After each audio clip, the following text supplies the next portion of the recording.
Algebra 2 students. I hope everyone is staying safe, staying healthy.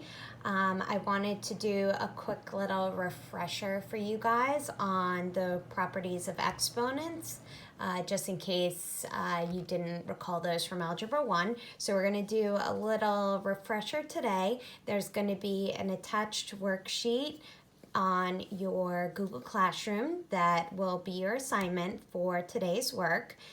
So you should also have these notes. So I wanted to just kind of go through and refresh your memory on these properties of exponents. All right, so property number 1. If you're multiplying and the exponents have the same base, so the base for these would be x.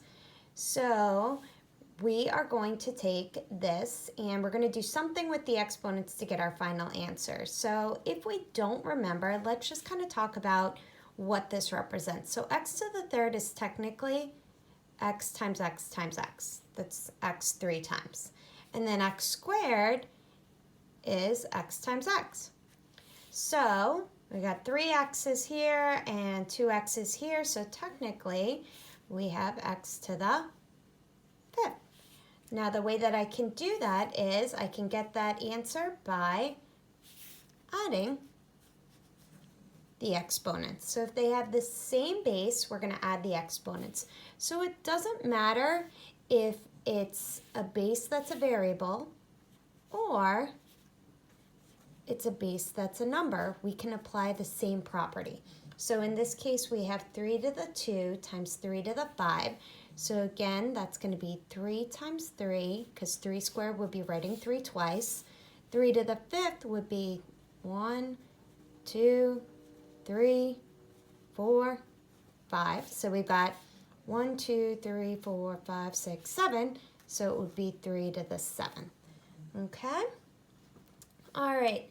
So for dividing, we're technically like canceling out whenever you divide. So technically, if you have x to the 5th over x squared, we technically have x times x times x times x times x, 5x is up top, over x squared is x times x. And then what I can do is I can cancel out an x from the top and an x from the bottom, an x from the top and an x from the bottom, and then I'm going to be left with 3 x's up top, aka x to the 3rd. So our properties say that if you have the same base, which is x, and we're dividing, we can take that 5 and that 2 and subtract them. Okay, and so the same thing is going to be if you are dividing and you have a number base. So let's say we have 4 to the 9th divided by 4 squared. That's going to equal 4, because my base is 4, raised to the 9 minus 2, 7. Okay?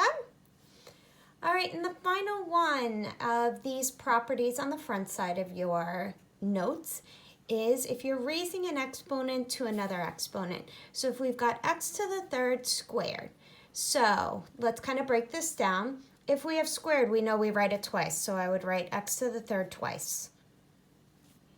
And then we could write x to the 3rd is 1, 2, 3. Another x to the 3rd is 1, 2, 3. So I have x to the 6th. So what I would do if I'm raising an exponent to an exponent, that's actually taking the 3 and the 2, and we would be multiplying them. Okay, so we would multiply the exponents. So same idea if we had a number as our base. So let's say we had 7 squared and we were raising that to the, 4th. So it would be 7 raised to the, and then exponent to an exponent, 8. Okay, and that would be how we kind of apply the properties, whether it's variable bases or number bases. All right, on to the back.